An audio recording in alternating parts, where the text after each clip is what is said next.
Welcome to Season 5, Episode 2 of Angela Watson's Truth for Teachers. I'm your host, Angela Watson, and I'm here to speak life, encouragement, and truth into the minds and hearts of educators and get you energized for the week ahead. Today, I'm going to be talking with a teacher named Pam Gresser, who has offered to share her story of how she went from feeling overwhelmed and exhausted to really loving her job again. You can visit truthforteachers.com to get the transcript, links to recommended resources, and to share your thoughts on the show. This episode is sponsored by theteachertoolkit.com, a free website with over 60 teaching tools designed to help make your instruction engaging and meaningful. For each strategy, you'll find step-by-step instructions, editable templates, and even video footage from real classrooms to show you the strategy in action.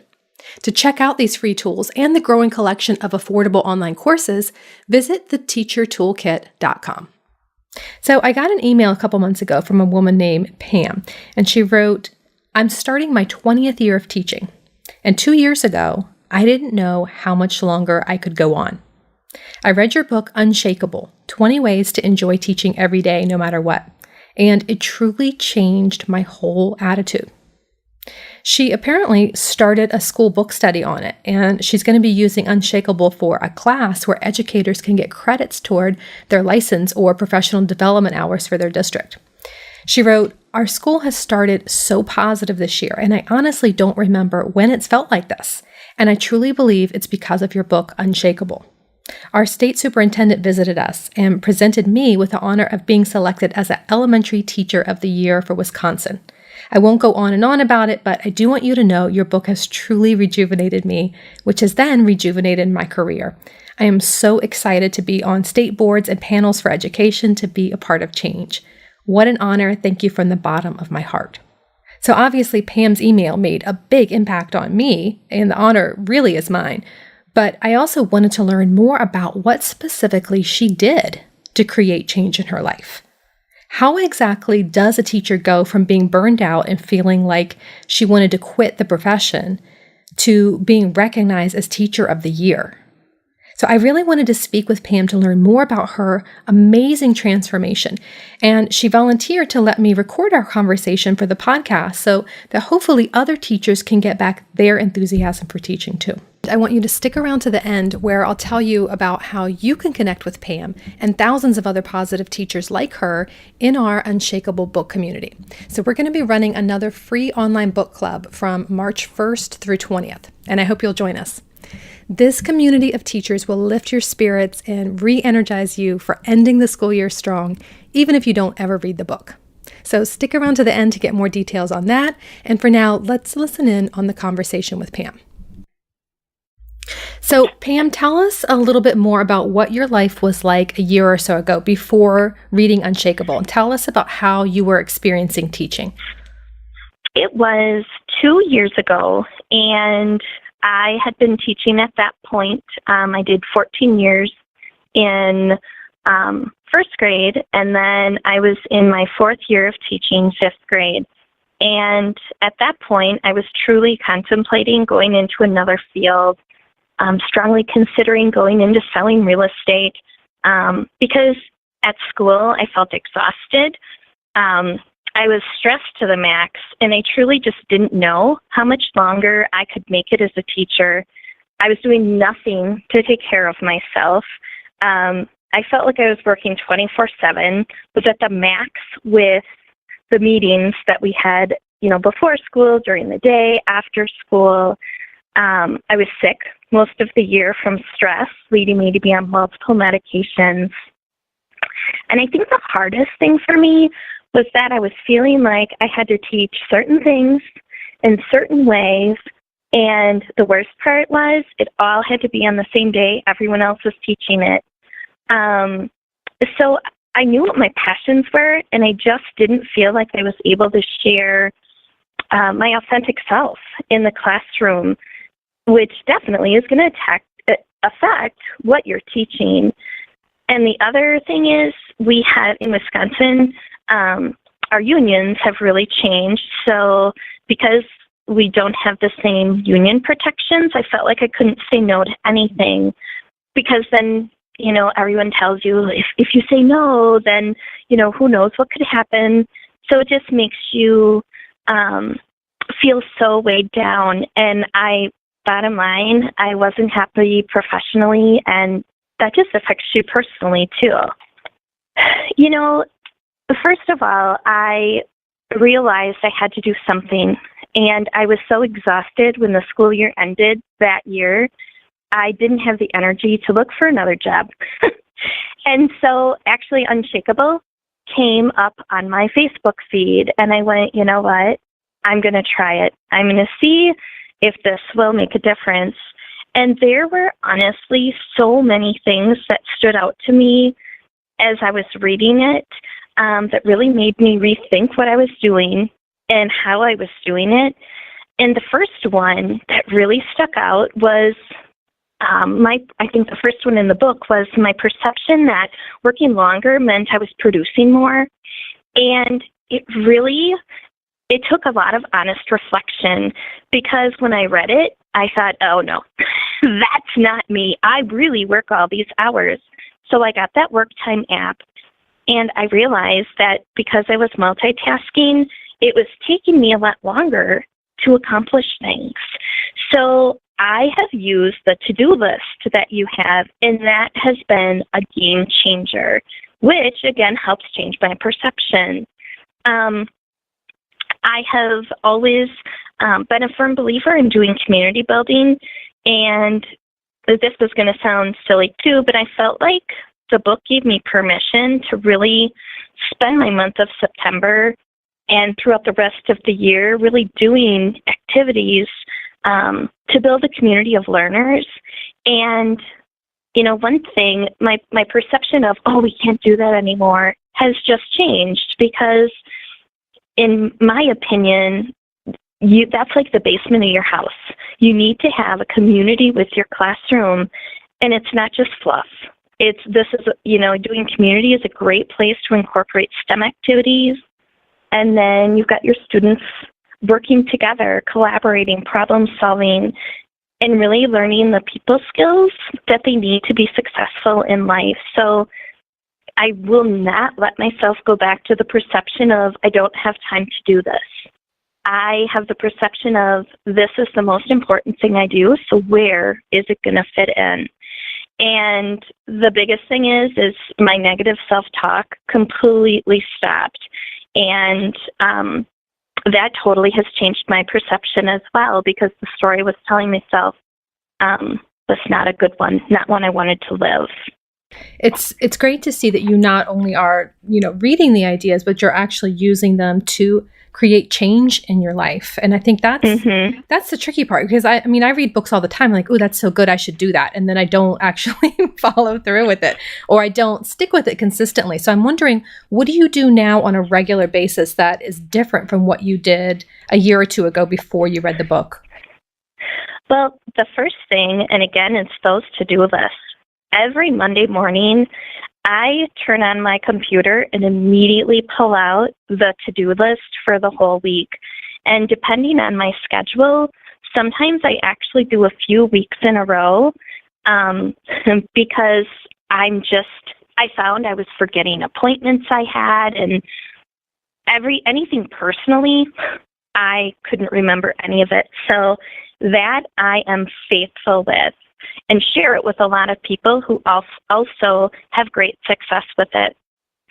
Another thing, one of my good friends, Sarah, she and I talked a lot about how important it is to focus on gratitude. And I think it has a lot to do with your story, too, that you tell yourself, like you talk about in the book. But Sarah has something every day that she calls her something wonderful. So each and every day, I would hear her focus, like noticing all the wonderful things. And she would say, oh, thank you, that's my something wonderful today. And it's something that caught on with me, and now it's caught on throughout our whole school. And I just can tell that when I focus on gratitude, it's amazing how much better you feel about your day. And it even can be things like, noticing those kids coming in. Oh, it's my something wonderful. You're coming in with a smile today. But what makes it even better is I've heard my students saying, "That's my something wonderful today, Mrs. Gresser." So now the kids, on a regular basis, daily, I focus on gratitude, and it's also modeling, and the kids are doing the same thing. Another big thing, and Unshakable is what started me with this. Usually, I think most teachers during the year, we feel like we have to read things that are going to help us professionally. But Unshakable, I can honestly say it wasn't just a professional book, it was a personal book. So I realized how important it is to read things that inspire me personally as well as professionally, because let's face it, when we're happy in our personal life, that carries over into school and our professional life as well. And now the other thing I've added to that is I try to spend my time with people who inspire me as well, because I'm sure other people can relate to this, but sometimes it can be really hugely positive and find the silver lining for people. Because if people are in a negative place, they don't necessarily like to hear that. So you really have to find those people who lift you up instead of bring you down. And that can be a really hard one. The other thing I do regularly is, even though our curriculum doesn't have project-based learning in it, I work very hard to implement project-based learning and have for the last 2 years, because what I've found is it gives the students the opportunity to combine what they want to learn with what they need to learn. And this approach creates curious, innovative, and creative children who can collaborate with each other. They can think at higher levels, and they can find solutions to real-world problems. So I just have found this personalized approach to learning. It really helps students develop life and character traits that are immeasurable. And the kids we're teaching right now, we all know most of their jobs haven't even been created yet. And so even though project-based learning isn't necessarily listed specifically out in our standards, I feel like the skills that they're learning through that are going to really carry them in the future. And one other thing that really stuck out from your book was just doing the little things for colleagues. And so I worked on this last year trying to do things as much as I could for my colleagues, just to try to keep our atmosphere up in the school. But our principal now in the school, once a month at our faculty meeting, everyone has a card to write to someone. And so everyone in our whole school is writing a card to someone to recognize them for something, to congratulate them for something, to thank them for something. So that's taken on throughout our whole school, which is awesome. That is awesome. I love how you've taken that, and not just helped your students, but also helped your coworkers and try to, do your part to raise morale within the school. And I think that's really something that a lot of schools have, because it's easy to hop on board the train of, this isn't working, we can't do this, my job, I can't stand my job. And so hopefully by creating that atmosphere, it helps. One of the things that you mentioned earlier that I want to go back to was you were talking about this story that you're telling yourself. I want to talk more about the importance of story. There's a whole chapter in Unshakable about changing your story, because honestly, my entire experience in life changed when I really understood the power of story. But not everyone gets it. So if you'll let me digress a little bit here for anyone who's listening, like, I don't know what they're talking about. I think in schools and in education in general, we spend so much time focusing on what's wrong. It's easy just to live that life. And I found myself constantly saying things like, this job is going to kill me. I can't do this anymore. I don't believe in how I'm teaching. And there were so many parts of Unshakable that stood out to me. But chapter 19 is where you talk about your story. And I realized that I was telling myself a story I didn't want to live. And when I really thought about it, my story was making me unhappy professionally and personally. You can't say things like your job's going to kill you and I can't do this one more day and actually find happiness in your heart, even when you leave school. And I was not finding gratitude in anything at school, even though I love kids. I love working with kids. I wasn't focusing on any of those things.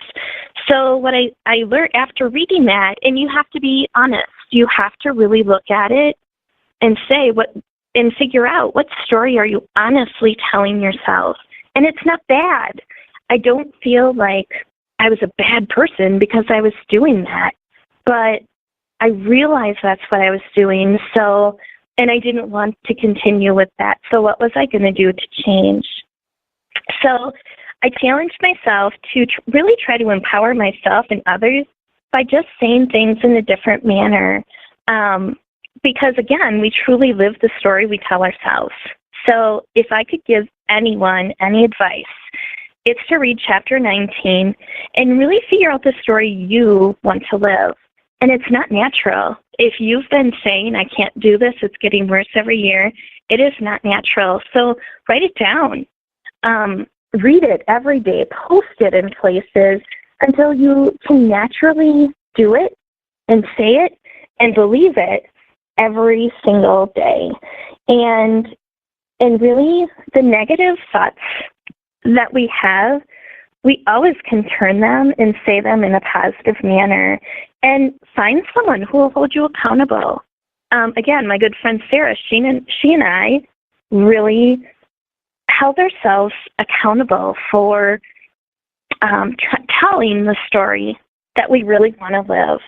And another thing that really helped me to not fall back into my old habits was you recommended, not in this chapter, but in an earlier chapter, I think, to identify your triggers of stress and anxiety. And so my friend and I sat down and we did that. And when you know what gives you the stress, write out replacement thoughts.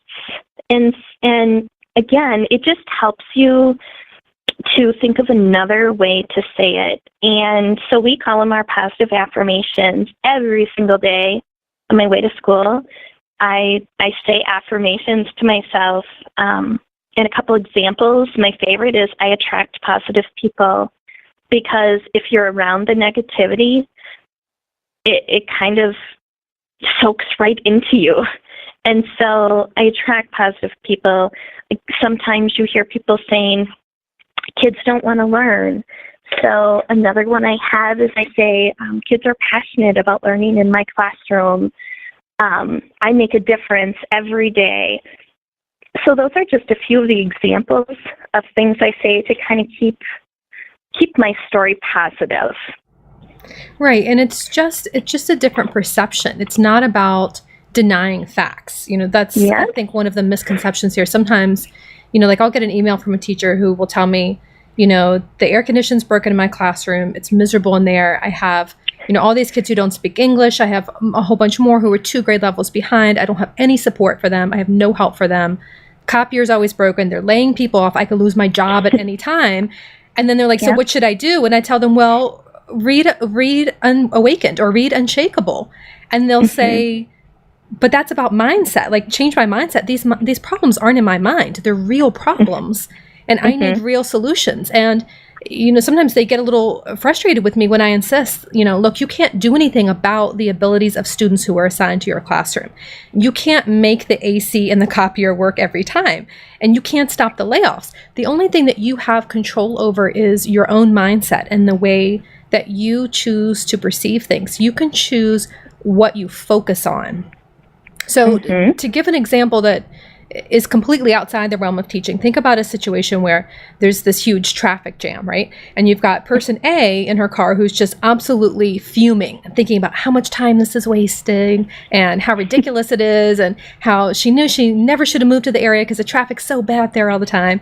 And with each moment that passes, she's getting angrier and angrier. And that's completely because of her response to the problem.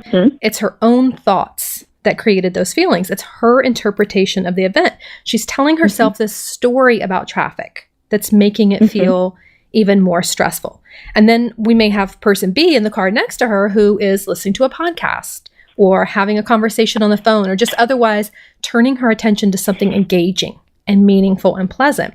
And even though that person doesn't like being in traffic, she's not experiencing the rage and the frustration that person A does. It's the exact same situation and the same consequences. They're both going to be late for work, but person B has a completely different interpretation of the event. So the story that she's telling herself is, the traffic is annoying, but it's not the end of the world. Getting upset about it doesn't change anything. I might as well use my time wisely and catch up on an audiobook or something that I've been wanting to listen to. So she's choosing to focus her attention on something that is not stress-inducing. And that's really what I'm hearing you say, that we have to learn how to do with our teaching and with every aspect of our life. What you give attention to, you're giving power to. And it's not natural. That's right. For everyone. And especially because teaching is stressful. And so, but I just know I didn't like my heart feeling the way it did because it affected my whole life. It wasn't just when I was at school. And honestly, though, an accountability partner, someone who you guys can sit down and you also have to want to change, because some people, they don't want to because they feel like that's real. And no one can make you change your story, but I can tell you from my own personal experience, it is powerful when you can practice it and you can do that. What is something that you wish every single teacher knew about enjoying teaching? I think the biggest thing is if teaching is in your bones, there is no profession as rewarding as working with children. And I think we need to remember we need to teach students, not standards. And most articles you see always focus on how hard the job of teaching is, and we know that. So last April, the HuffPost had an article about listing the reasons that teaching is great. And I'm just going to talk about a couple of those. There's no other profession where the people you're with all day will do small chores from you, whether it be run something someplace, get your coffee. That really is kind of great that you can ask someone to go get your water and they get it for you. Compliments. The kids, the younger the kids, the more compliments you get. But, they notice your haircut. They notice your new clothes. And on the flip side, they still keep you humble because their honest observations quickly bring you back to reality. And I think everyone has probably had experiences with that. And the kids love when we're authentic. They love our weird personalities. I don't know any other job where in the middle of my day, I could just dance or I could sing off tune or, dress up as some character for social studies, or they would quickly show you the door. The camaraderie with other teachers is something that, I don't know that you have it in every profession. And I would recommend if you are in a school that you don't have that camaraderie, then I would consider looking elsewhere because so many schools, it's your work family. And the last thing is it's always an adventure. No day is the same. Every single day something different will happen. So really just enjoy the ride and teach from the heart. I always close out the show with something that I call the takeaway truth. Something short but sort of powerful, or a quote that I want teachers to remember in the week ahead. Can you give us a takeaway truth for this week? Yes, and it's something I've really been living this year, and it's to inspire meaningful change, you must open the heart before you can open the mind. That's such a great thought to leave us with, Pam. Thank you so much for being there. And to any of you who are listening and thinking to yourselves, I wish that I had teachers like Pam around me. I wish that I had a group to go through and study this book with. I have great news for you. We are going to be doing another online book club for Unshakable in March. It's going to be March 1st through 20th, 2017. So if you want to participate, the entire thing is completely free. It's all online. It's all done through a private Facebook group. So just go to Facebook and search for Unshakable Book Community. We call it that because it is actually a community that is up and running all year long. We're always sharing ideas and supporting one another in there. And then twice a year, we run this book club. So just go to Facebook, search for Unshakable Book Community, and we'll join you then. If you join before March 1st, we'll be in there talking about other great ideas and just offering one another support. So I hope you'll join us for the community. I hope you'll stick around for March 1st through 20th when we run the book club. So that's it from me. Have a fantastic week. Thank you for listening. And remember, it's not going to be easy. It's going to be worth it.